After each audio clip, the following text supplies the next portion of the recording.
Good morning. Welcome to church. I'm Jesse Peterson. Thank you for being with me. You can get involved by going to the YouTube chat line, and I can respond to your questions and comments. Good morning again, everybody. Let me just say happy Thanksgiving. And because this coming Thursday is Thanksgiving. And I want to say from everybody at the radio show and the Father State and Bob, we really appreciate all of you. All right, some of you volunteer, some of you work for us, you donate, you pray for us. So thank you for all that. And I hope you have a good Thursday and Friday. We're not going to be doing the show live on Thursday and Friday because it's holiday time, but we will be here next Sunday. All right. Do anyone have any questions for me or comments or anything before I get rolling? No? Everybody free already? Nobody had a life? Are you going to put your books on audio ever? Yes. My husband does not like to read, but he listens to you all the time. And Oh, hold on for a minute. I'm sorry. Oh. So restate your question. Are you going to put your books on audio ever? Because my husband doesn't like to read. I am. Okay. I'm about to find someone that knows how to read to do it for me. Okay. But I will do it. Is your husband black? No. Oh, because you said he doesn't like to read. He hates to read.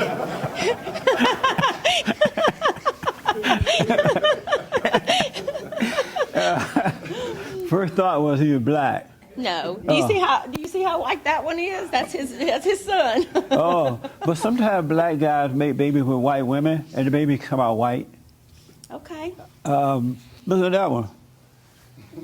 You don't look white. Yeah, but we have some that are black, and you would never know. Absolutely. Yeah. Yeah. This your first time here? Yes, we're from Texas. Oh, really? Yeah. What part of Texas?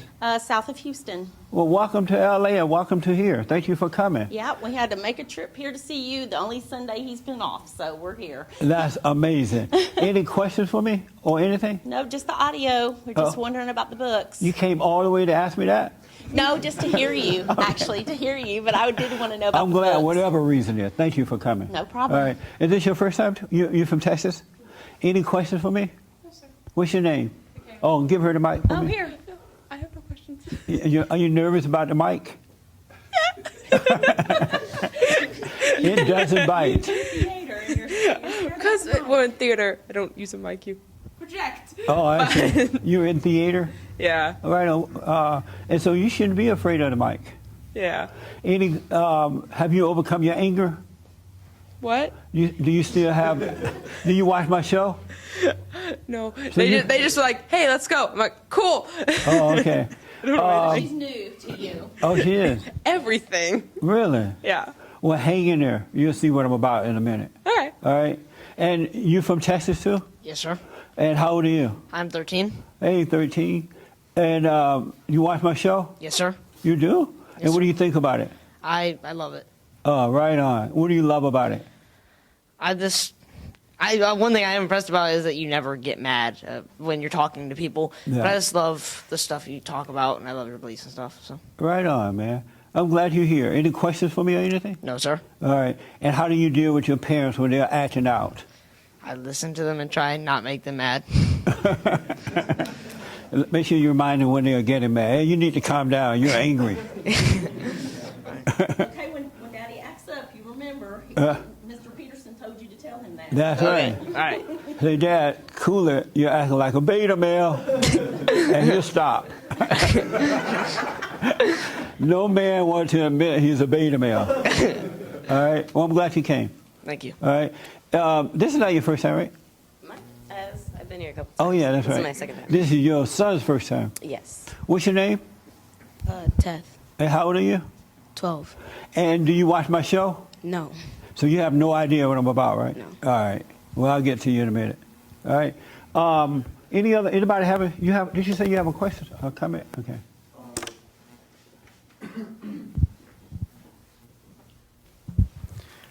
You talked earlier this week about passion and how it's not, good thing.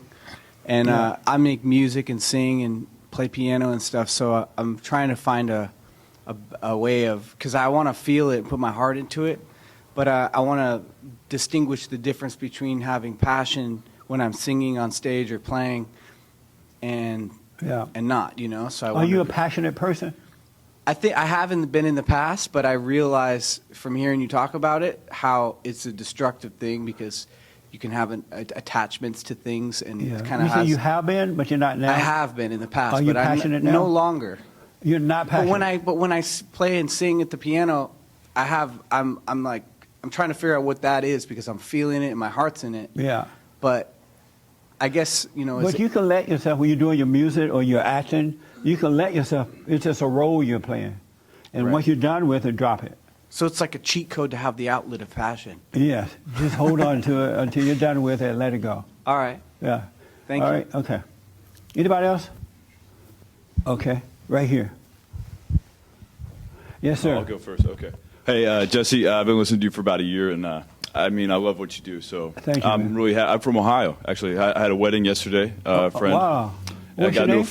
I'm Finn. Hi, Finn. Yeah. Thank you for coming, Thank man. you for having me. You got married or someone else? No, my friend got married. Yeah. Were you thinking, I'm never doing that? No, I'm married. Oh, That's man. a problem. That's why I got a question for you. It's a problem. Yeah.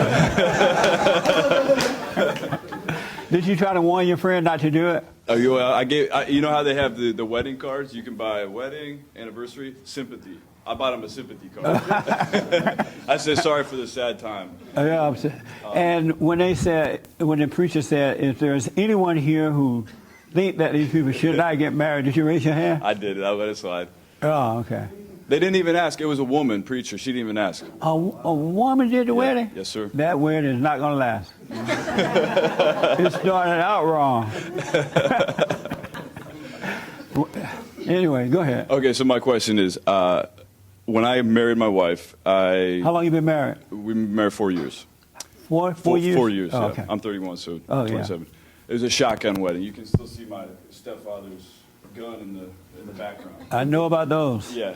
And so we got married, but I didn't realize the alpha beta male thing. I'd probably be on the other side of the continuum. Yeah. But now I'm learning about all this stuff, and she won't take me that serious. She doesn't. No, you're not the head. You're not the head of me. Because I asked her. I said, "What? Am I the head of you?" No. We're equal. Amazing. So now I'm like, fuck. What do I do?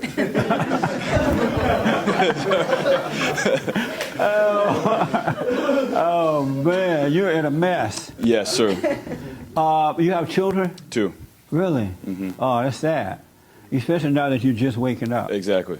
But don't worry about it. As long as you're waking up, God will work it out for you. Okay. He really, really will work it out.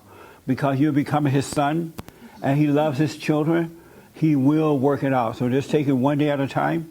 Okay. And you don't have to ask her if you're the head of her or not. You are the head. You just start being that example as Christ is the head of you. You deal with the moment. With truth, it'll all work itself out. Okay. And if she decides to leave, she'll be leaving, but you and your kids will stay together. But just don't worry about it. Okay. Yeah, that's fine. As long as you're there for your kids, and be honest with your wife. Don't be needy of her. Don't try to get her love. Right. Because she doesn't have love to give. And it'll all work out. Yeah. That makes sense? Yeah, 100%. Don't be afraid to speak up to her, though. Did you have a mom and son relationship before you woke up? Like with me and her? Yeah. No. She's not like my mom, and I was a middle child, so I never had mommy thing. Oh, good. My mom's super connected with my big brother, little brother. Yeah. Me and whatever. Oh, so good. I was lucky with that. Are you doing the silent prayer? I've done it a couple times with you, you were in the room on my computer. Right. But I was wondering where I was. yeah, that's in Ohio. Yeah.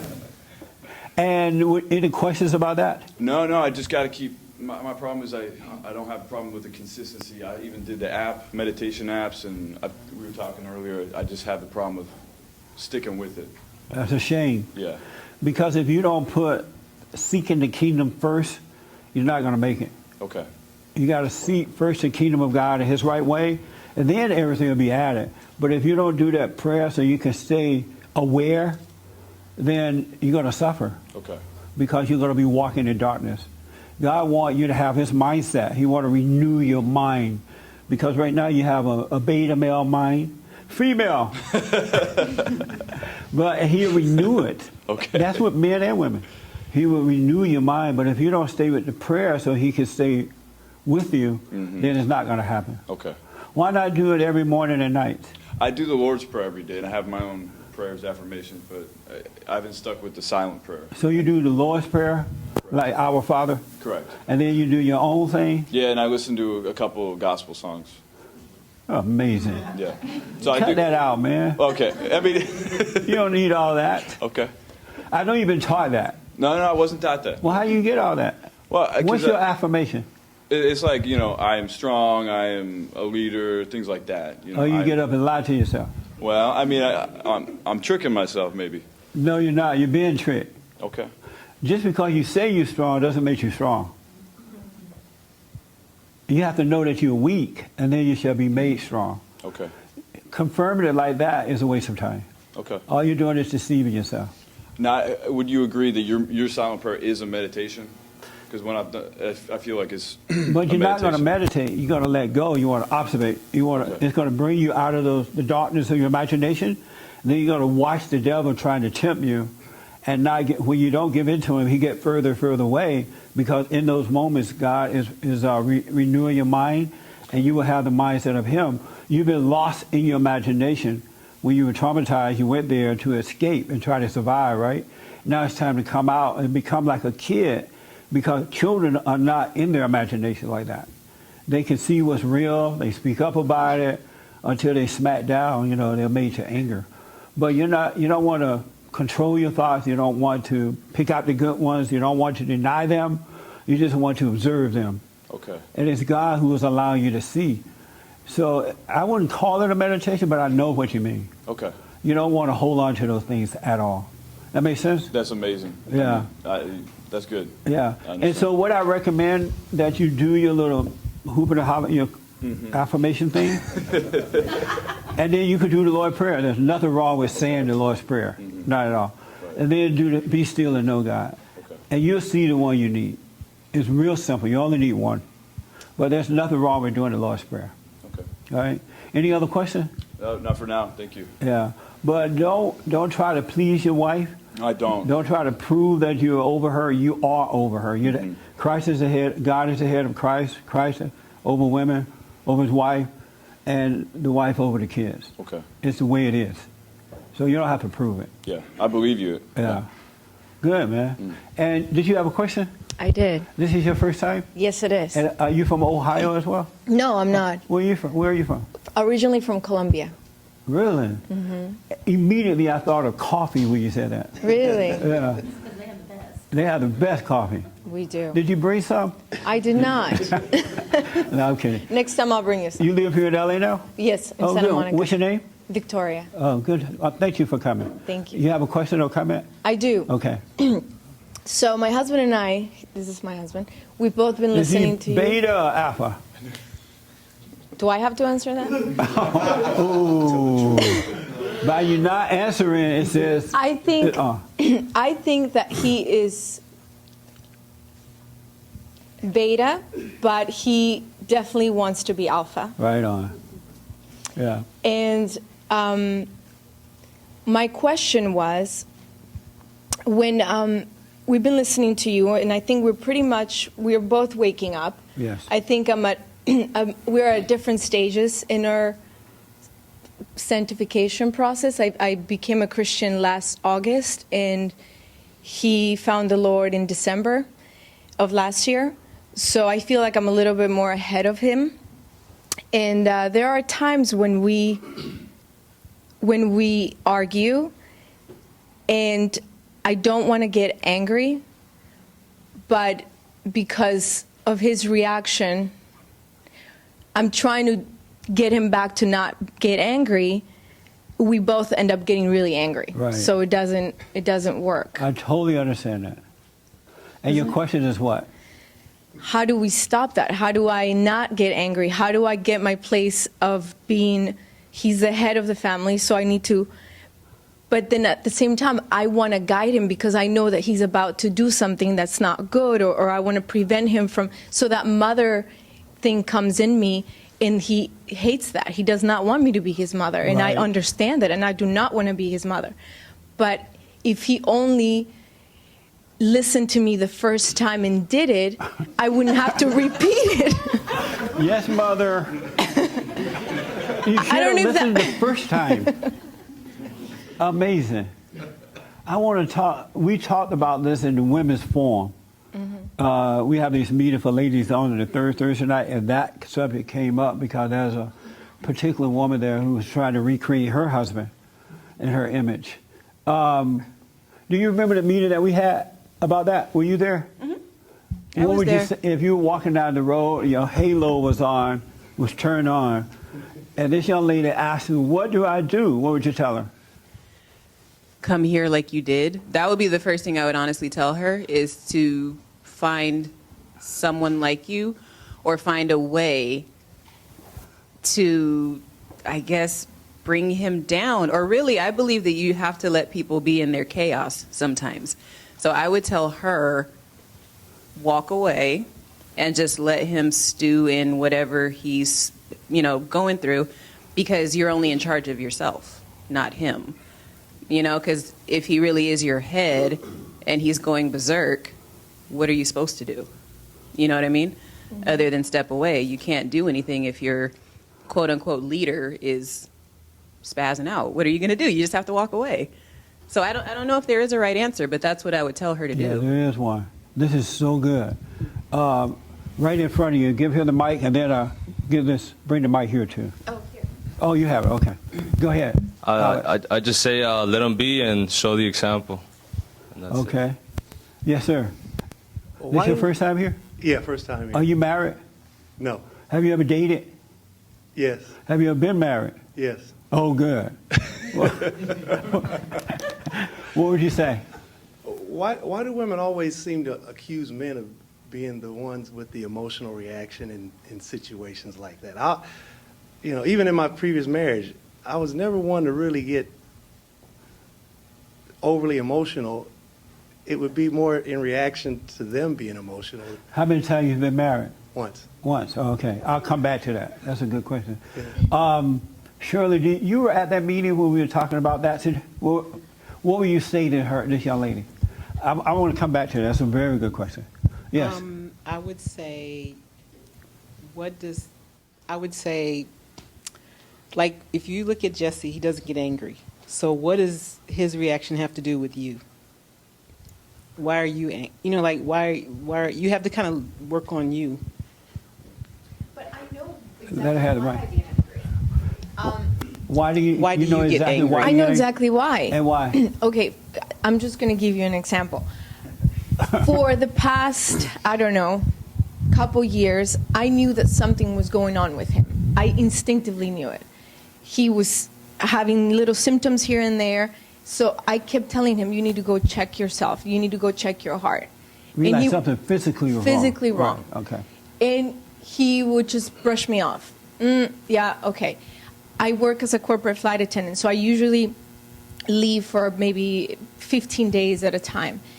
And I would leave this to-do list for him, and on top of that list was, please go get a coronary calcium scan. And I left this list probably 4 times. And it wasn't until a friend of his told him to check his heart that he did it. And sure enough, they found that both of his arteries in his heart, the main ones, one was blocked 99% and the other one was blocked 80%. And they found this out last week. And I just said, if he would have listened to me for this whole year that I've been telling him to do it, we would have found this out a long time ago. So that is what angers me, that I instinctively know certain things because I'm a woman, I guess, and I try to do it. I nag him because I love him and because I care. And if he only would have listened to me back then, we would have found this out a long time ago. And when the doctor found it out, he said, it's a miracle that you came when you came, because you had very little time left to live. He could have dropped dead at any second. Do you have life insurance? No, but I'm going to get it. Get some life insurance. Let the sucker die. Okay, well, that makes sense now. What do you got to say about all this? Well, it's funny. This is hi family. You know everything. What's your first name? Costas. Costa. Okay. What do you got to say about that? Well, we were driving in today, and I was excited to come because I've been sort of saying I'm going to come, and we've been going to another church. But after what happened, I'm like, I'm going to Jesse. I'm gonna go. I'm glad you came. And thank you. Thanks for being here for us. I said something's going to happen today. Something's going to happen today. And she said, "What do you mean?" I said, "I don't know. I feel like something's going to happen." It's happened. She's letting out something that she maybe has kept in. And I guess all I have to say is that nobody but my wife would actually say I'm a beta male. I grew up around a lot of men, strong personalities, and I'm glad for that. I know my history, my Greek history, but I have a domineering mother, and I've gone through some turmoils, and that started to seep in. And I've been fighting with that. Yeah. And I've told her, I don't want another mother. Yeah. You're my wife. Yeah. And I have the strength to be the man, but also have to guide myself back on the right path. Yeah. You know what I mean? So, You're absolutely right. yeah. So what you're doing wrong, you're judging your husband. You think you got God better than him. You're ahead of him. So you're playing his mother, and he hates that. Men hate women who play mother with them. They do not want another mother, but they end up marrying their mothers because they become attracted to what they hate. And so you can't get around that until you forgive your mother and overcome her identity and get back your own. But you're judging him, you know, and that's why you're trying to force him to do what you want to do. If you think something's wrong, oh, honey, look like you're having a heart attack. But if he says, okay, thank you, then leave it alone. Don't get angry. Don't try to force him, because you're not God. You're not his mother. He needs to suffer. Maybe he needs to suffer to wake up. And if you love him, you would do what God would do. God would allow us to suffer if that's what it takes to wake up. And so you're standing in the place of God, and he's hating you for it. He does not want another mother. And I recommend you overcome your mother so that when she does that, it won't move you. It won't bother you at all. And you will be able to correct her without being angry about it. Absolutely. And you know what? The thing is that at some point, I've tried to forgive, because a lot of stuff's happened in recent times. Yeah. And I haven't done it properly. And through somebody here, I will do that properly. Right. Your mother's still living, right? Yeah, she was going to sneak in and surprise me after the heart situation. I that said would no. have killed you. And she told on herself by accident. Oh. And I knew it anyway, but I didn't say anything yet. So she told on herself, and I called my mother straight away. I said, do not come. Yes. And she listened. Something's happened to her, but I have to do something. You got to go forgive. and forgive her for what she's done to you. Will people here help me do that properly? Yes. And so you realize you do have resentment for her, right? Oh, yeah. And is it right for you to resent her, to judge her? Who, the mother? Right. Is it right I have for you profound reason to be angry at my mother, yeah. So do you think it's right to be angry at her? No, you're supposed to. I mean, I have the right, because the things have happened. She's done things. Right. Do I want to be? No. Yeah, and you don't have a right to resent her either. No. I understand that it happened when you were growing up and your father didn't help protect you from her. He didn't stand between you and your mother. But you don't have a right. We don't have a right to judge anyone. Right. Because when we judge, we're playing God. And nobody is God but God. So when I thought my mother was judging me, I was judging her. She probably was judging you, but because you resented her for it, you became like her. Uh-huh. And so now you're doing to her what she was doing to you, because you become like whomever you're angry at. You're not yourself.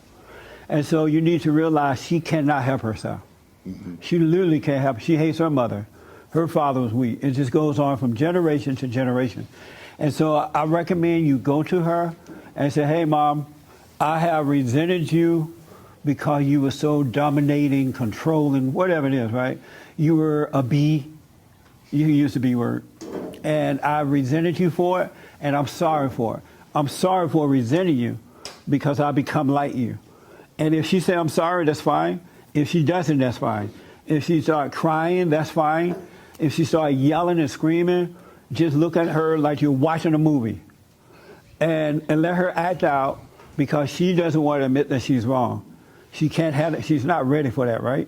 But you forgive her, and God will forgive you, bring you back into the kingdom of heaven, and your life will change just like that. You don't need her to apologize or anything. I hear you. You forgive her. Yeah. She was wrong. That makes sense? Very much so. And then you'll be able to deal with your wife the way a man should deal with his wife. She won't be able to get to you. And then she'll start to get better, and so on and so on. Yeah, and I've had my moments, especially since we started listening to you. Yes. Where I've gone into that natural state of what I'm supposed to be. Yes. And it works out much, much better. But once you forgive her, you will wake up and never go back and sleep again. Yeah. You're just going to grow, and both of you just start growing and growing and growing, and life will be amazing. And it gets easier and easier and easier. But you got to go and face your mother. Yeah. How about your father? Is Quiet, he there? calm, philosophical, you know. Is he married to your mother? Not now, no. Since I was 14. Oh, man. Yeah. Well, you need to forgive him for leaving you. He couldn't have your mother because he was married to his mother. She took us away from him. Yeah. I remember the day. I remember the night. I was protecting the kid brother. But, you know, it does have its effects for sure. It does. Sure. Yeah. Because your soul, human being's soul yearn for the Father. And so that void that you have is a emptiness, is a longing for the Father. And so once you return to your earthly father, then you can return to God. So you need to talk to your father. I will. How do you feel about him? He's a good man. How do you feel about him? I feel good. I feel warm towards him. Does he know that? Yes, we talk in a very different way from when we were kids. He was very strict, old Greek, you know. Yeah. But he's softened, and he and I have a very clear path. He's very stubborn, though, in his old ways, you know. Okay. You need to be close to your father. Yeah. That doesn't mean you got to hang out with him, but don't resent him. No, I love his company, to be honest. I enjoy his good. company. Yeah. Well, go and forgive your mother, and the rest will change. Sure. Can I ask one question before I give it up? Sorry for taking so long. Do you do my silent prayer? That's next for me. Yeah, you need to start immediately. Both You'll of help you. me do that. Are you doing it? Oh, yes. Yeah. You do it. You do it too? And I do it together. Right on. Yeah. Yeah, make sure you do the silent prayer. I promise. Yeah. Can I ask you one question before I Yeah, give it up? Sorry, everybody. Hey, don't apologize. Yes, you Okay. can. Yeah. What about women that have problems, that kind of problem with their mother? Do they do the same type of forgiveness? Absolutely. Because most women are not themselves. They are their mothers. They have their mother's personality. They think like their mothers. They act like their mothers. They are not themselves. Anyone who resents, you lose your identity and you take on the identity of the person that you resent. And most of the time it's the mother. And so that's why a lot of women, they can't go and forgive their mother because they resent her. So they feel subject. They feel guilty if they were honest with her, or they're afraid to be honest because they don't know how to deal with her reaction. And so, but most women are not themselves. They are their mothers. So women need to go and forgive as well. Absolutely. Thank you. They are not themselves. You become like who you hate. Isn't that amazing? Yeah. Have you forgiven your mother? I thought I had. You give her the mic. I thought I had. Why did you think you had? Because I've had conversations with her where I've confronted her and I've said, I forgive you, Mom. But then a week later she does something and I get so angry at her. Well, you haven't forgiven her. Because you need to go to her and let her know why you resented her. And let her know now, you know, now that you understand, I understand you couldn't help yourself. I'm doing the same thing to my husband. I'm acting just like you, and I can't help it. I don't want to be that way. Because now you have some understanding. So you need to tell her why you resent her, then forgive her, and you'll be fine. What if she's just not going to understand what I say? She doesn't need to. That's the beauty of it. She does not need to understand. God wants to bring you back into, and he doesn't need your mother to understand or not understand. He wants to set you free from her so you can be yourself and not be like her. You don't need, that's the beauty. He said, forgive and I will forgive you. He doesn't say, don't ask for forgiveness, you forgive and God will forgive you. That makes sense? Yeah. So are you going to do it? Yes. All right. And then you'll be free. And then you stop bugging your husband. All right. And if he has a problem, you see something happen, there's nothing wrong with bringing it to his attention. And once you do that, leave it alone. And if he decides, well, I'm not going to go to the doctor, you can't force it. Just make sure the insurance is all up to par. So you and the kids will be fine. You know what I'm saying? Yeah. Because you did your part, you brought it to his attention, Right. but you can't make him do it. And when you get angry, you're playing God. You're trying to force him to do it. And it's not your right to do that. We can't force anyone to do it. We shouldn't. Right. You know what I mean? I do. That's why when I give out the best advice and people don't do it, they don't do the prayer, they don't watch themselves, I say suffer and die. Because that's what God would do. Have you noticed? God will let you suffer and die. He'll let you go to Skid Row. He'll let you get into bad relationships. He try to warn you along the way, but if you don't want it, you can't make it. You can't make another person love you. That makes sense? Yes, it does. So make sure you start with the silent prayer and back off. Okay. You have kids? No, we're trying to have kids. Oh, okay. Well, make sure you go and forgive your mother before you make a baby. All right? Any other question? Well, I could be here all day. Not right now. Oh, okay. If something pop up, let me know. I promise. All right. Anybody else? Yes, James. This is fun. What are you thinking about? You all in deep thought. What are you thinking about? Nothing? Just an empty mind right now? You think about a million things. Give me one thing, if you can share one thing you're thinking about.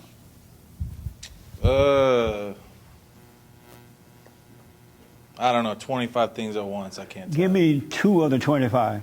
Well, my dad's kind of dying, but they don't want me over there for Thanksgiving because I was like an alcoholic for 20 years. So I'm trying to make amends for it. But Who don't want you over?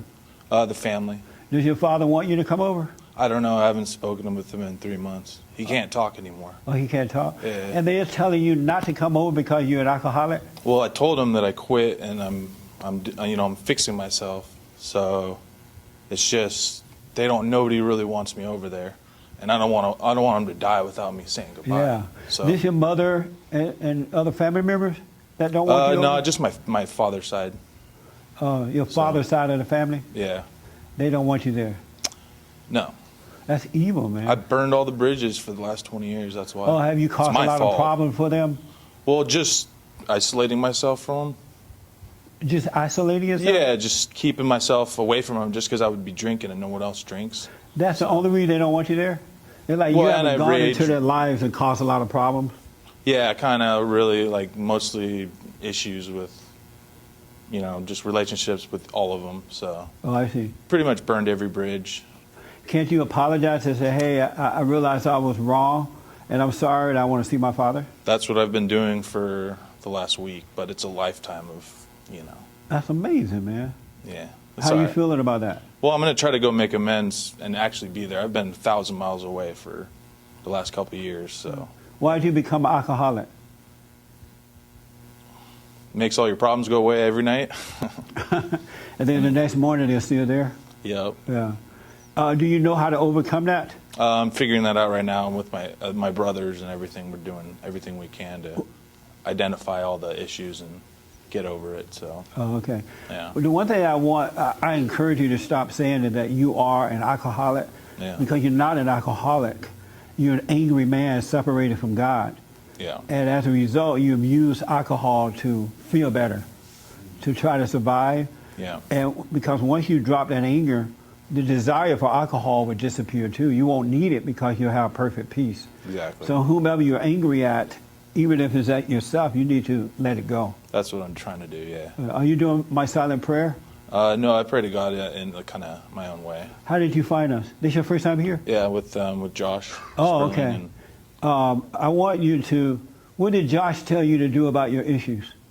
We've been discussing stuff for the last 8 or 9 years, just kind of feeding back and forth on how to battle this and get through this, and relationships, and how to fight alcoholism. And How do you fight alcoholism?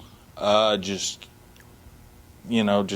be a stronger person somehow, or go into a store and don't look in that aisle, or That doesn't work. I know it doesn't. We've been just trying to troubleshoot You it. say, I'm going in the store today and I'm not going to look toward the aisle where the alcohol is. That's Yeah. the first thing you do. Well, yeah, they put it right in front all the time. So you're like, don't go to the store anymore. Just No, I used to do that with ice cream. I'm not going to buy it today. Yeah. And then I lie to myself, I'm going to get a small one. there you go. An addiction's an addiction. Listen, if you drop the anger, all that stuff will disappear. Exactly. Yeah, I need self peace. That's what I'm working Right. on You got to now. forgive. Yeah. You got to forgive your parents first. Yep. Have you forgiven your mother? Oh yeah. You went to her and forgave her? We've worked it out. Did you go to her and forgive her? Oh yeah. A couple years ago. Yeah. You went to your mother and forgave her? Yeah, and she forgave me. I wasn't the best kid, so. But you were just like her. You didn't need her to forgive you. You needed to forgive her. Because Well, yeah, she made you the way you are. Yeah. Did you know that? You're just like your mama. Okay. You're not a real man, you're a real woman. All right. And that's why, and you have conflict with that. Yeah. You are your mother. And don't ask your mother to forgive you. You forgive her because she was wrong, but she couldn't help it, and God will forgive you. Then he will give you perfect peace, and alcohol will disappear. You won't need it anymore. So it's from my mother, you're Yeah. saying? Okay, so Yeah. that's what it's built up from. Okay. That's where it's from. Okay. And you need to forgive her. Your father couldn't even handle her. You know what I mean? Yeah. So forgive her so you can get better. Okay. Nothing else is going to work but that. Do you all understand that? Nothing else is going to work but forgiveness. You can't fight it on your own. There's nothing you can do about it. Because you may stop drinking, but then you start smoking pot. Do you smoke pot? I don't, but I thought it might be a replacement. See, yeah, rest my case. Yeah. But no, you don't want anything or anyone to replace it. Yeah. You don't want a physical replacement. You want the Spirit of God to replace it. You want perfect love. Yeah, that's what I'm trying to find right now. So. If you forgive, you'll be fine. Gotcha. And don't hold anything against yourself. You could not help but go through what you've gone through. Okay. That make sense? Yes, sir. Yeah, so go and forgive your mother. You'll be fine. Okay. Are you going to do it? Yeah, I just got to get out of church and call her. Is she in L.A.? No, she's in Iowa. Okay, yeah, call her and say, hey, Mom, I was talking to the black guy today. And he made me realize the only problem I have is resenting you. And I'm sorry for it. I realized you couldn't help yourself. Don't ask her for forgiveness. And if she says, okay, son, I forgive you, say, I don't need you to forgive me. I didn't ask you to forgive me. Yeah. I'm sorry for the way I've been with you, for hating you. Because everything you've done was because of her. That's just, you had bad parents, so you couldn't help yourself. You were not born that way. You didn't just wake up one day and decide, let me just be mean and nasty. Yeah. You gave back what they gave to you. You became like them. Okay. What do you think about that? I mean, it's off a little bit off the path that I thought I was going to work this out with. But, Yeah. I mean, I'll try it. Yeah, definitely. Yeah. I mean, I'm not going to try it. I'm going to do it. Yeah, do it. Yeah, don't try it. And also do the silent prayer. Silentprayer.video. I want you so you can quiet down, because you should not be having 200 thoughts going through your head right now and going with it. Every thought you get is a lie. Yeah. Every one you get. Do you create thoughts? Well, I'm just dealing with circumstances. Is that what you mean? Do you, all these thoughts you're thinking about before I came to you right now, were you creating those thoughts? I mean, they've just been formed in the last, I don't know how long. Who formed years. them?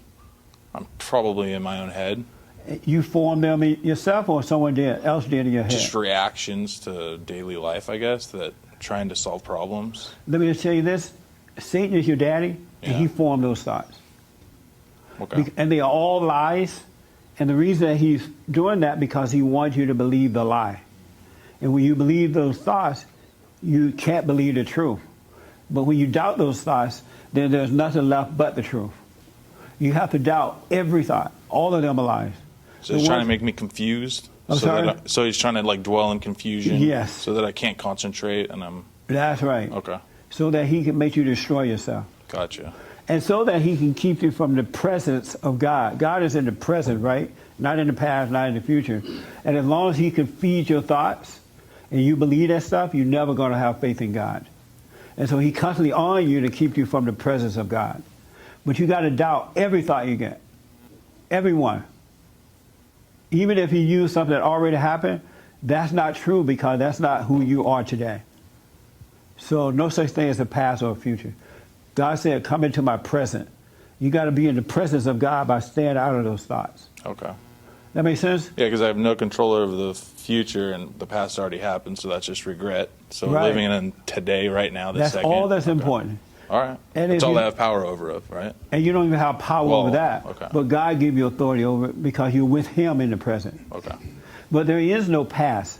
Have you noticed that? What do you mean? I'm sorry? There's no past? Right. So forget about the past, you mean? Where is the past? It's yesterday. and Where is beyond. yesterday? 24 hours ago? Yeah, it's only in your mind. It doesn't even exist. It's never existed. Okay. Even when you were in the so-called yesterday, you were in the present. You were not in yesterday. You were in the present living in your head. Satan is lying to you about all of that. That's why God said, bring every thought into captivity. Every one, because all of them are lies. Don't even talk to yourself. You know how those thoughts be talking to you? You're like, yeah, that's true. You ever do that? Right? Okay. Do you ever do that? Do you what? ever talk to yourself? I guess. Don't do it anymore. You see those crazy people walking down the road talking to themselves? You're going to end up that way. Okay. Do not even communicate with the devil at all. Okay. That makes a lot of sense. Yeah. And the reason it makes sense because God is trying to bring you back to him, and he's allowing you to see that this is true. Yeah. But you got to doubt every thought. And if someone tried to judge you based on what happened yesterday, that's their problem and not yours. Okay. It has nothing to do with you. Those are judgmental people. Okay. All right? All right. Any question about that? No, it's pretty straightforward. Does it help? Yeah, I'll try to. Yeah. And don't hold anything against yourself either, because you couldn't help but go through what you've gone through. Don't take it personally. That way you can overcome it. But if you put yourself down, you're just going to stay there. Don't judge yourself. Okay. All right? Thank you. All right. Are you married? No, sir. You been married? No, sir. You have kids? No, sir. Oh, good. Okay. All right. James, you had a question, quick question or comment. Go ahead. Do you feel better? Yes, sir. Yeah, you have some insight now on what you do. Yeah, that's what I need. All right. So forgive your mother, you'll be fine. Okay. Yes, James? I have a few questions. I'll try to get quick ones in. Alex Calloway asks, is it better? He might have given a super chat donation, by the way. Oh, well, thanks for the donation. Yeah, somebody did. Yeah, is appreciate it better to pray vocally or in your thoughts? Well, one thing for sure, don't pray in your thoughts. How you going to pray? I know what you mean, but anybody ever prayed in their thoughts? Yeah, I used to do that too. I'm thinking, Lord, have mercy. Help me, Jesus. But not saying it, but that's Satan praying for you. And he's not going to let your prayers go to God. No, don't pray in your thought. You got to overcome thought. Thoughts are your enemy. They're not your friends. They are your enemy. Just think about it. Look how much they've messed you up, led you down the wrong path, made you believe things that are not true. And once you believe something that's not true, it's hard for someone to convince you that it is in your imagination. Like, no. Like the wife goes off to work. The husband, being a beta male, stays home because he's a housewife.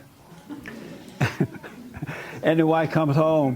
Why are you late? You're 5 minutes late. She's like, oh, honey, the meeting lasts a little longer today. No, because Satan told him that she cheated on the way with the boss.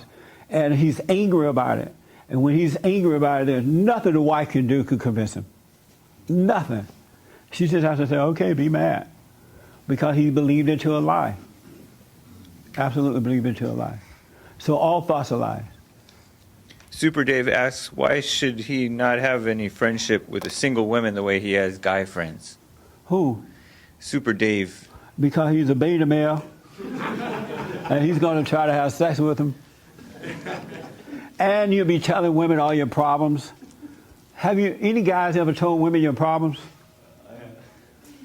Did it work out? Let me come here with the mic. I got to ask.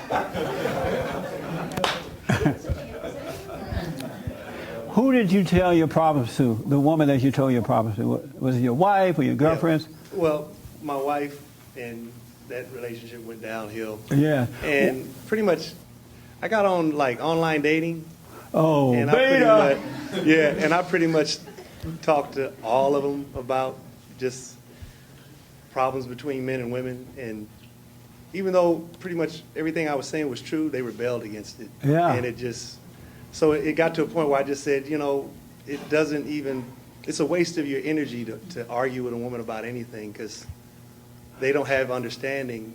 They're more emotional about things. So when you would tell your wife your problem, you'd be like, oh, honey, it was so rough at work today.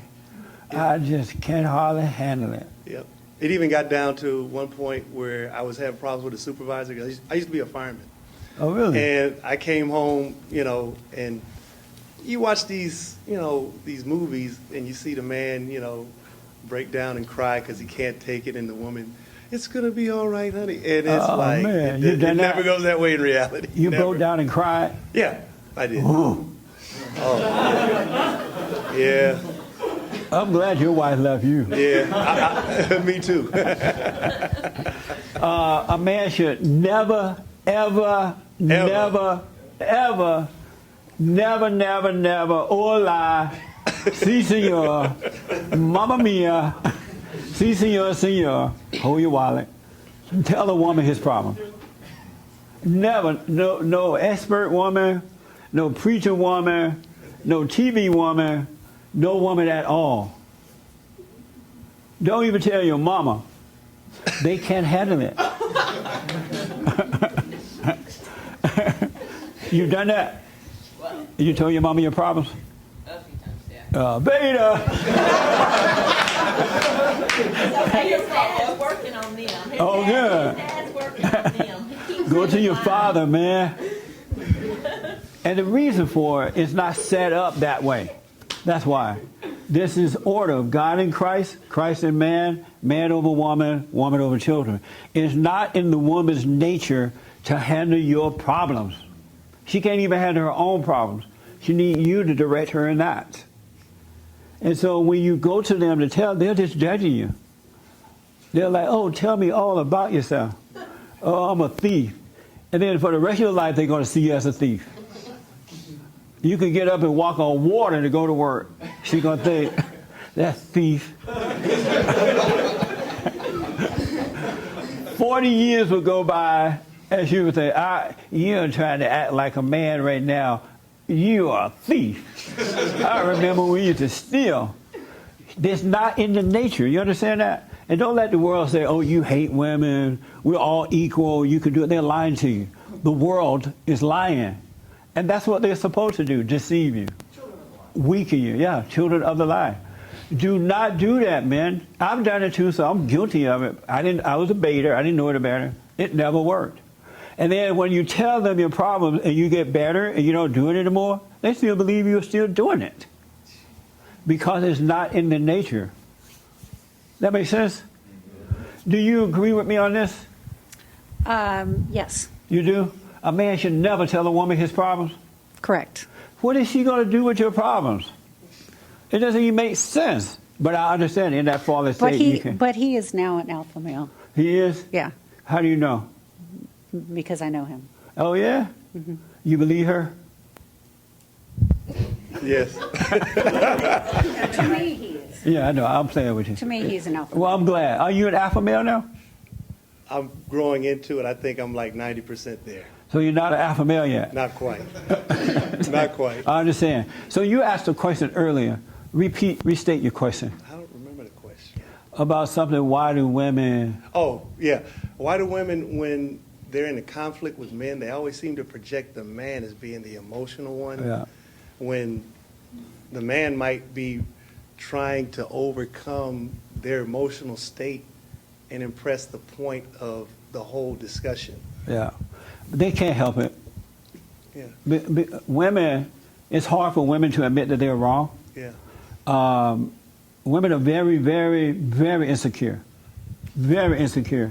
And so they try to find a weaker vessel, something else to control, to make themselves feel secure, to get a false sense of security.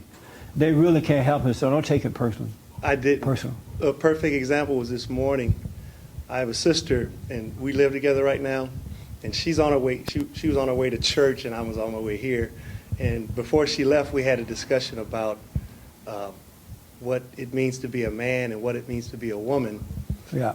And the argument started with me and my brother arguing on what it means to be a man, because I talked to you about what it means. You always ask people, what is a man? Right. And I gave a general definition based on my understanding of the Bible. And basically, man was created in God's image to reflect his good character of being creator and all of that. And he says, well, can a woman do that too? And I says, yes, but you didn't allow me to complete my definition, so let me add to it. And he's to fulfill the purpose for which he was created. Now, the woman was also created in God's image, but she was created to be his help. So my sister wanted to say, well, I don't need to talk to you as a man to help you. I need to go to the manufacturer to talk. But I said, well, let's look at this as an example. I says, let's say I'm fixing your brakes on your car. And I call out, and you're my wife, and I call out and I says, hey, give me a glass of lemonade. You're helping me, but, well, I'm not helping you fix the brakes. I said, yeah, I'm thirsty. So how are you actually going to go to God to help me when the real issue is God created you to help me, not for you to talk to him about how you help You me. are right that if a woman is married, she has to go through her husband to get to the Father, right? Yes. But if she's not married, she can go straight to God herself. Exactly. So you're right about that. Well, that was the scenario I gave her, that let's say we're hypothetically Right, if you're married. married, yeah. If I'm thirsty and I'm working, and according to the Bible story, Adam was given dominion to keep the garden. So the woman is to help him do that. Yeah. So at what point does she need to talk to God about anything? She That's needs right. to talk to Adam. Yeah, to her Adam, what do husband. you need in accomplishing the primary purpose that God gave you? Exactly. And so is she still going to live with you after church? Well, she, like most women, I don't want to hear it. Stop it. I'm off to church. Yeah. And I let her go. That's right. Amazing, man. I got to do this because of time. There's some things I want to bring up real fast now because time's gone by already. Today, James got a call on his show about love. Did anybody hear that? Some guy called in and he wanted to know what was love. And James, what was the basic discussion about love? Do you remember? He's basically asking why you say love is not liking somebody a lot. He feels that liking is love. And Oh, yeah. Okay. Remember, have you ever said, I love you, but I don't like you? Anybody ever said that? That's an amazing statement to me right now. Have you ever said that in the white blouse? Have you ever said, I love you, but I don't like you? No. You never said that to anyone? How about you? No. No? I have. And so we talked about this on the radio, right? And I'm thinking, that word like, how can you say I love you, but I don't like you? Where is the like? Where does like live, you know? Have you ever thought about that? Yes, Hermes. I mean, you could be dealing with a family member or one of your kids and they're acting up or whatever. You may not like, you genuinely just don't like them in that moment. You don't like what they're doing. But I don't think it doesn't mean you don't love them. Like, it's not necessarily, I don't think it's necessarily hate, but you just can't stand them right then and there, Sound like light to me. So you're like, oh, look at him. I can't stand him. I remember once I was driving from Oregon to Los Angeles, and one of the bond guys who was with me, and he was a teenager. He was like 17 or so, and he was lazy, trifling, no driver's license or anything, right? And normally when someone is riding with you a long distance, you want to switch over sometime, get some rest. I looked over and I saw him just sitting there. I'm thinking, I should push him out the car. He is not worth a dime. Can't even drive. What kind of man can't drive? I learned how to drive when I was 3. You know what I'm saying? And I looked at him like, oh, wow, he just looked like a big, fat, lazy meat sitting there. But let me tell you about the light thing. And so you could challenge me on this, but you either love someone or you hate them. There is no like. And so if you're dealing with someone and you're feeling agitated and they've gotten to you and you can't stand them, you hate them. You have not gotten over your anger, and that situation, that person has gotten to you. There's no gray area. Love is simply not hating. When you don't have anger, I'm telling you, and I used to have the light thing going on too, so I know what you mean, right? But once God forgave me, after I forgave, it's just love. There is no hate. There is no like. And if someone is trifling, you deal with that person, but you don't feel anything about it at all. They can't frustrate you. You know, you can't say, oh, I can't stand you, you know, unless you're just joking around. But if you're feeling something about it, you hate them.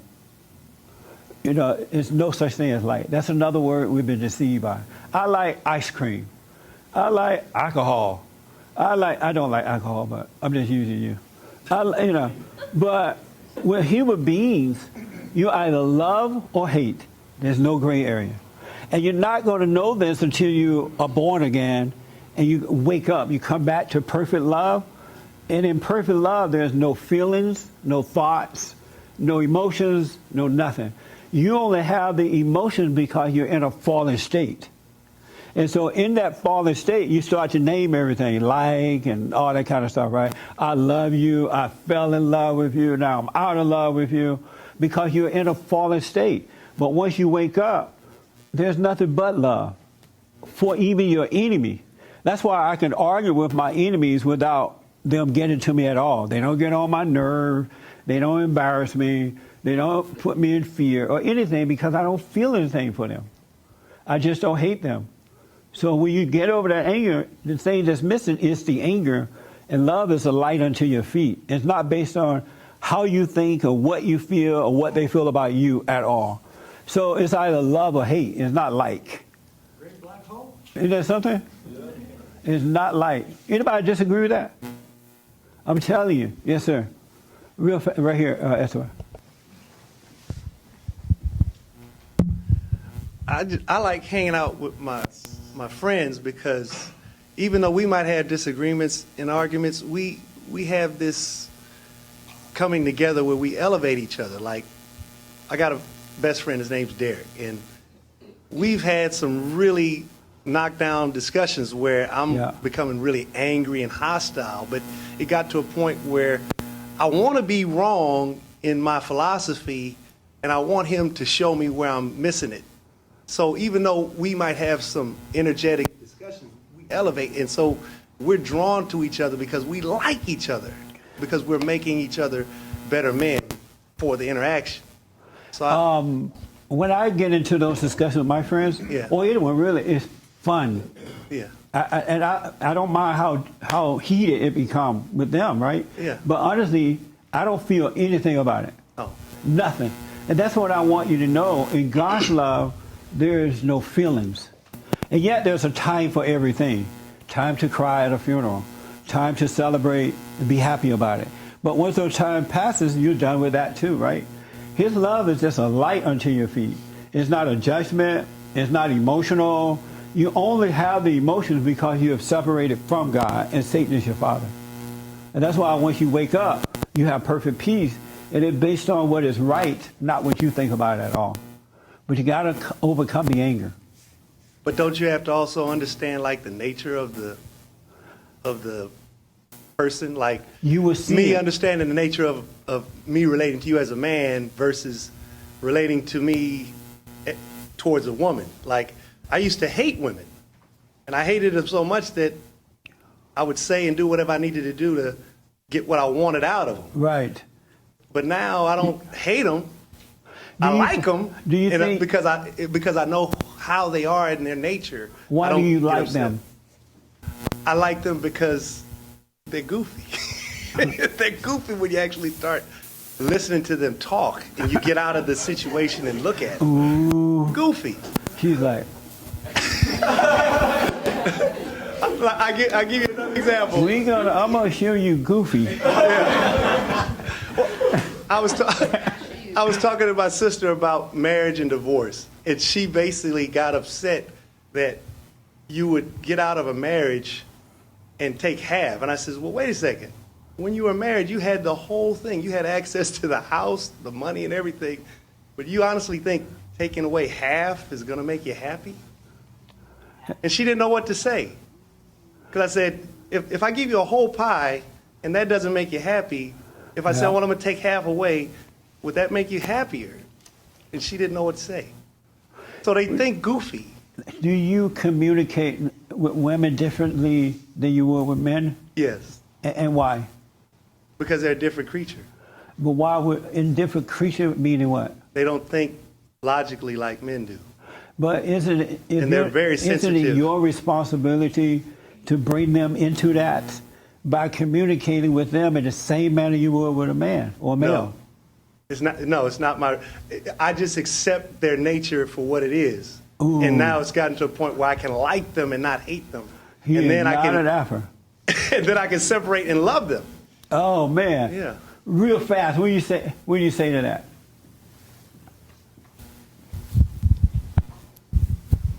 Do you communicate with women, the guy? Yeah. Do you communicate with women any differently than you would a man? No, at my peril many times. Meaning what? I speak to her the same way I speak to anybody. I'm telling you guys, you have to realize you're the Christ. You're the example. You're the way for the ladies, right? And so if you have perfect love and you deal with women in the same manner you would deal with men or anyone, they're going to see something in you that causes them to examine themselves, and then they'll start to overcome. You can't treat women any differently than you would a man. Only if you hate them that you treat them differently. You're afraid of them, or you got to tiptoe around them, or you got to speak a certain way, or you don't want to hurt their feelings. That's not the way God deals with ladies. He deals with them in the same manner he deals with us, with perfect love, with honesty. And so you're not supposed to deal with the woman any differently than a man. You're just not supposed to hate her. Because if you're the son of God, and your love is coming from God, and your love is perfect, and the reason that you're on earth is so God can create love through you, why would you treat the lady differently? Because she's not my equal. What does that mean, she's not your equal? Oh. I was made for a specific purpose, so too she was made different But to fulfill the purpose. But it's your job, though. You represent God on earth, right? Yes. And it's your job to point the way where she can come back to the Father. And if you're treating her differently, thinking you are not equal, I wouldn't even have that kind of thinking going on. You're not supposed to be thinking about those kinds of things. That stuff is all ego. I don't walk around thinking, oh, I'm better or different than a woman. I don't think that at all, because I know who my Father is, and he created the woman too. And she needs to return to him just as the men need to return. I wouldn't have that kind of thinking going on. That's from the devil. So if you're in a relationship with a woman and it's her role to follow and she doesn't want to follow, how do you do that? By being a perfect example. And then about 50 years, just before you die, she might come around. And your kids will be saved. But you treat her with perfect love. That's how you do it. What are you thinking? I just found that had I been more dismissive in terms of some of the things that occurred in my previous relationships, the relationship still would be kind of ongoing, and I think the woman would be more open to receive direction as opposed to just being outright rebellious. Because most women will complain of being not happy in a relationship, but was happiness really one of the women are looking for foundations the love, of marriage? Women are looking for the love of a father. And so you need to be that example for them. You need not to need them, they need you. And that way you just live the life, and then you correct them when they're wrong, but you don't resent them at all, because you understand that they can't see. If they could do better, they would, just as with you or with men. If they can see, then they'll do, but they can't see. And so you have to be that perfect example. The problem is in the past, you've been a beta male, you had the wrong need for the woman. And that's why it didn't work. Women cannot stand a man that need them. They don't like men when you need them. What do you think about that? I was just thinking, one thing I appreciate about being here is that you're very insulting, but it's not insulting. You're being honest. You know, for you to call a guy a woman, you know, in the presence of all these men and women. But they already know. Exactly. But the thing was, you could hear the hush around the crowd. They're like, you know, did he call him a woman? You know, and you just continued on as if, you know, it's just a matter of fact. I'm not trying to insult you. Right, you're not trying to insult. I appreciate Every man that. that has anger is a woman. It's not normal for men to be angry. It comes from your mother. So you still have anger, right? No. Oh yeah, right. No. Yeah. I know. But that's why I'm telling you though. But you can't.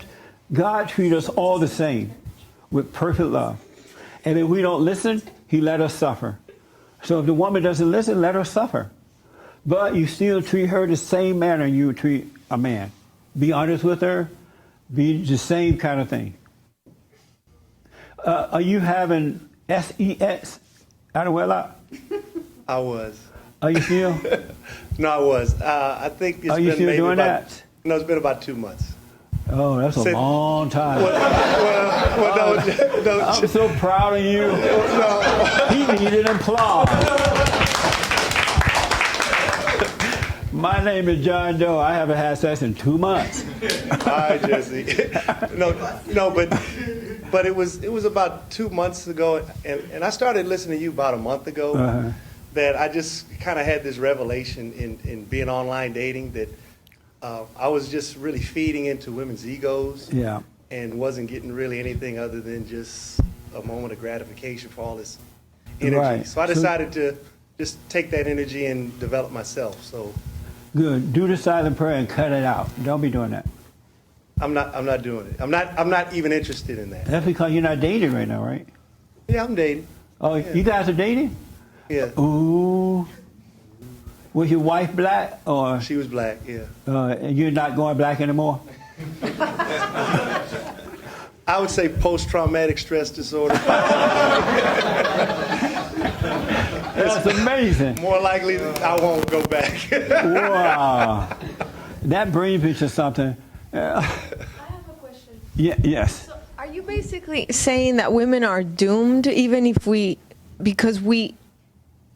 want to try to get better and we do the silent prayer and are we basically, because we don't think like men do, are we ever going to get better even if we try? That's a really good question. Let's say that your husband don't wake up. Let's say he stays a beta male, right? Mm-hmm. If you do the prayer and you don't hold anger against him, you are waking up. Mm-hmm. And you will become an example for him, but not with your words, but the way you deal with life. He will see that you don't resent him, but you love him, meaning that you don't hate him for being weak. And that you're honest and fair with him. You're not imposing. And that can cause him to wake up. The moment you admit you're wrong for being angry, you're on your way. And that's what I'm telling you. It's no different for women than it is for men. You just have to realize you're wrong for being angry. You're in a fallen state. And then God will forgive you. Apologize, go and forgive. It all change. So no, you're not doomed. And so then he will listen to me without me nagging him. You have a better chance of him listening to you by just putting it out there and leaving it alone than you are when you try to impose it. Because that's your will. And as children do, men reject or fight against the will of the woman. And children fight against that with their mothers, boys and girls. So you're being able to tell him what's right, and if he takes it, fine. If he doesn't, fine. You're not going to get mad about it. It's up to him to take it. That makes sense? Yeah. Yeah. So no, you're not doomed at all. Okay. Just overcome that anger. Okay. All right. I got one last one. I can't come back to you. No, not you. Back in the back. Yes, real fast. You believe that men should be the head of their wives, right? They are the head. Okay. So doesn't that mean a difference in treatment? because earlier, a few moments ago, you said that men should treat women exactly the same, but if women are beneath, or if the man is the head of his wife, doesn't he treat her differently than he does men? No. No? No. You treat them all the same. So what does it mean to be the head of your wife then? To be the spiritual head, so when they see you, they see the right way to go, to provide financially, to be there to, when the kids go out of control, the father corrects the kids, that kind of stuff. To be the example so the wife can overcome her fallen state. But when you overcome that ego, you're not going to be thinking, oh, I'm the head of my wife, and she's beneath me. There's not even that kind of thinking. And that's where the problem is. When you're of God, you don't have an ego thing going on. You don't think she's beneath me or she needs to obey me. And it's not even part of your thinking at all. You have a renewed mind. It's in that fallen state where you have that kind of thinking. That makes sense? Yeah, that makes sense. Yeah. Let me just tell you this real fast. So my biblical question last week was, are you holy? That was anybody hear about that? Yeah. Do we have people here who are holy? Only 2 people are holy. How do you know you're holy?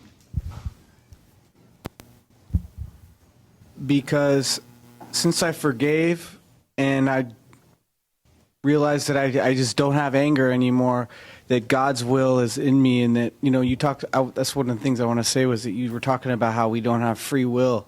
And I realized that, I serve one or the other, and my free will doesn't exist. I am a servant to goodness. How do you know you're holy? So with that, I know that God's Spirit is through me. I'm the vessel. So with that, I'm holy.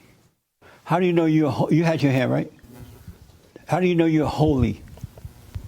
There's nothing left of my old self. Okay. And no one else in here is holy. All of you, the rest of you, are unholy. Okay. You want to say that you're holy? And why? Well, when I was born again last year and I started to believe in Jesus, I felt the Holy Spirit in me, and there was a lot of changes in me that happened. But I think I get deceived by the enemy, and then I go back to the fallen state. But I feel that the Holy Spirit is in me. Let me just say this, and we'll talk about it some more next week. When you are holy, there's no way at all, it's impossible for the world to get to you. Impossible for your husband or your kids or the cat or the dog or any of that. And the reason for that is because your nature now is that of God. And God's nature is holy. In that fallen state, Satan's nature is unholy, right?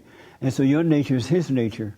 But once you forgive, he brings you back to perfection, to perfectness, to his perfect love. Then you know you're holy. And it's not you that's holy, but it's the Father that you serve. You are his son or daughter.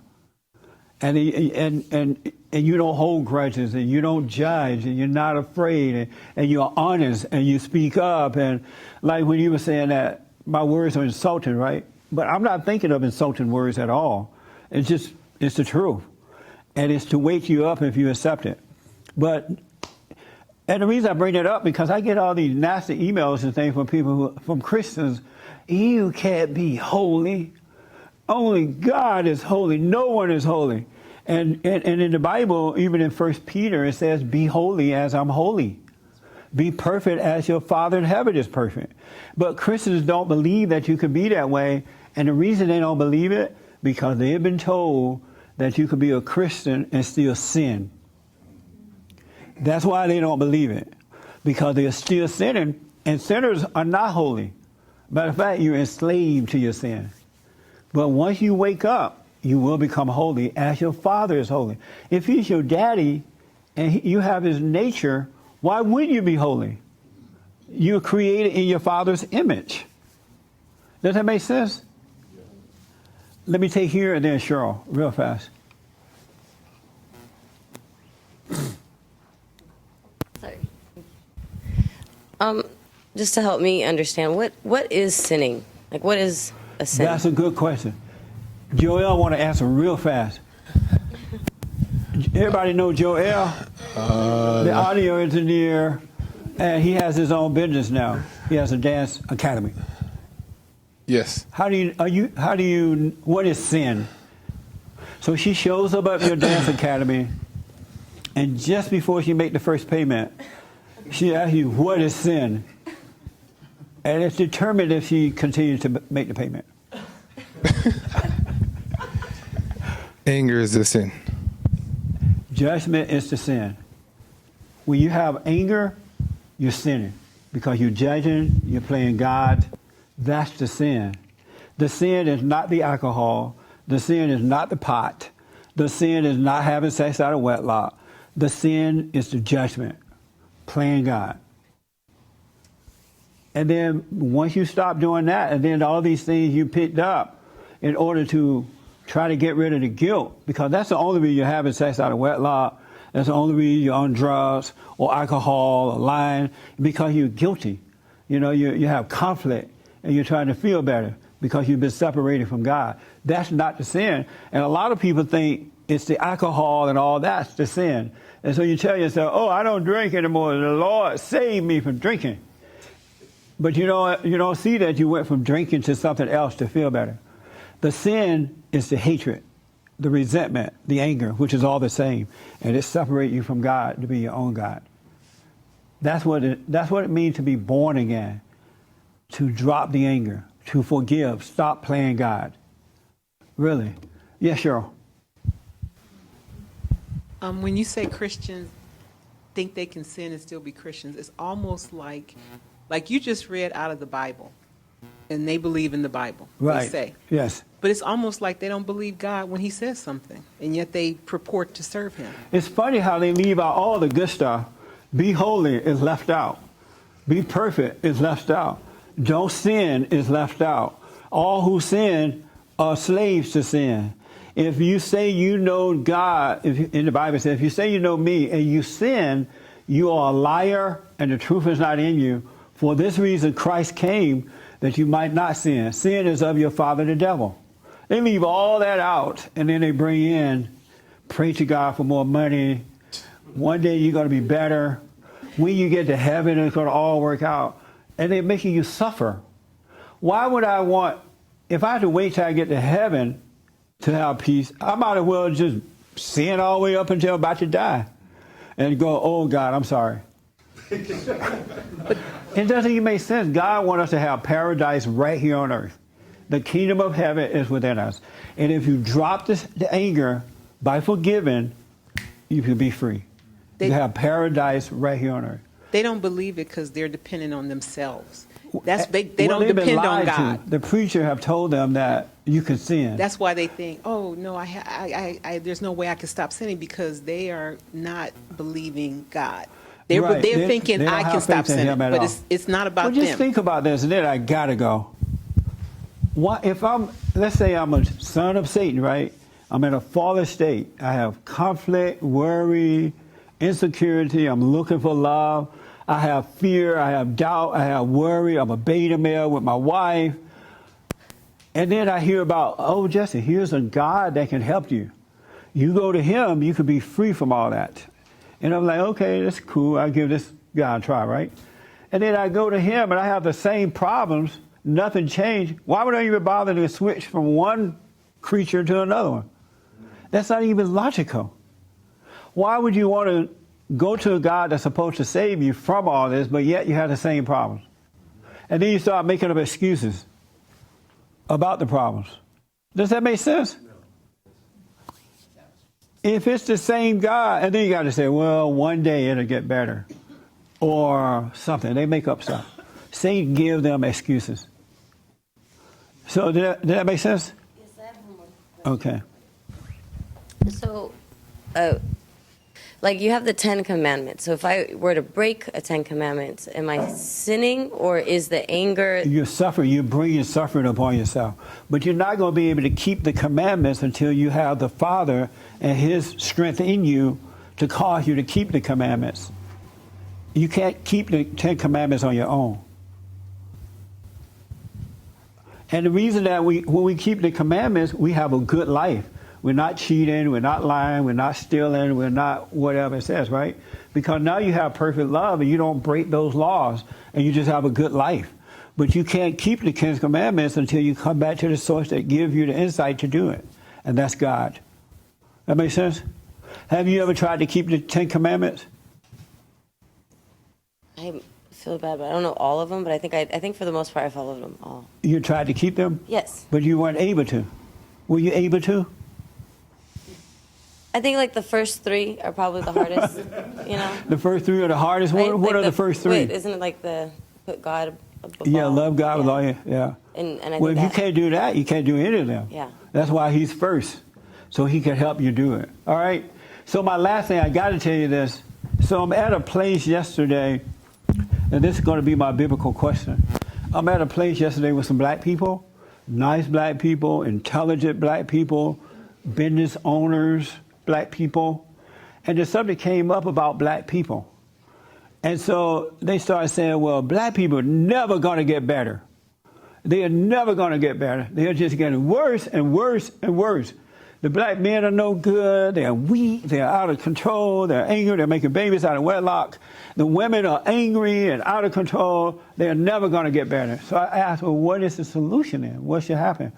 They literally said, with sincerity, that black people need to mix marriage and make mixed babies so that black people can take on the value of the other culture in order for blacks to get better. That's sad that people think that. That is. That's sad. But they believe that. They didn't even say you have to get married. They said that you got to mix the babies so that blacks can take on the values or the culture of the other race, and then blacks will start to get better. And so I said, will you come on my show and say that? And they were like, yeah, I'll come on, but you can't show my face. I'm like, I don't blame you. How many people agree with that, though? Maybe some of you agree with that. No? So my question this week is going to be, how do you see black people?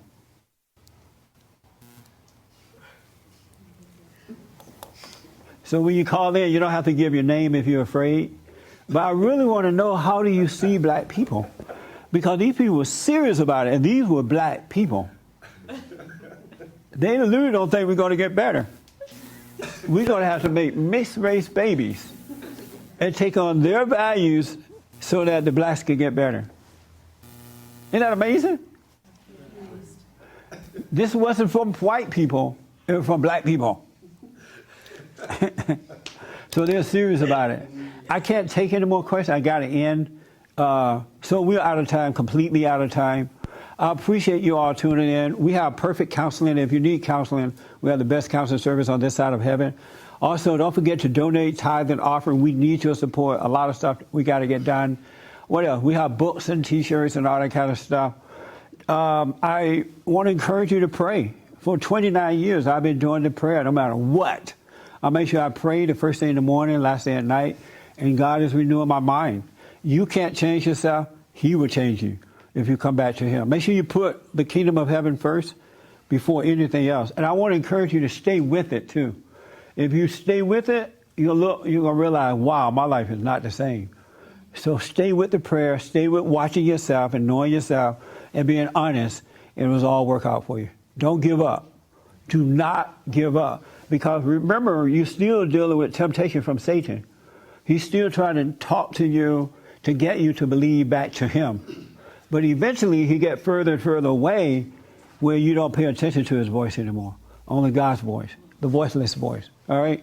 So thank you for tuning in. Happy Thanksgiving. We're doing the radio show tomorrow and up until Wednesday.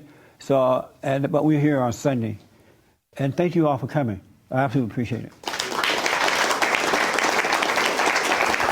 Amazing.